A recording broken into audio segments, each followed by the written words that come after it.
નમસ્કાર દર્શક મિત્રો, એચકે ન્યૂઝમાં આપનું હાર્દિક સ્વાગત છે। હિંમતનગર શહેરના મહેતાપુરા વિસ્તારમાં આવેલા હાથમતી નદીના નીચેના પુલ પર તારીખ 28ના રોજ રાત્રે અંદાજે 10:30 કલાકે બે શખ્સો ટુ વ્હીલર પર સવાર થઈ રહ્યા હતા।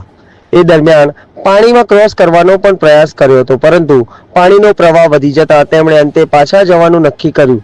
જો કે તેમની આ બેદરકારીથી થોડી પણ ભૂલ થઈ હોત તો તેઓ હાથમતી નદીના વહેણમાં સમાઈ જવાની શક્યતા હતી। આ સમગ્ર ઘટનાનો વિડીયો જાગૃત નાગરિક તરીકે કૃષ રાઠોડે બનાવી સોશિયલ મીડિયા પર શેર કર્યો હતો, જેના કારણે આ ઘટના પ્રકાશમાં આવી હતી।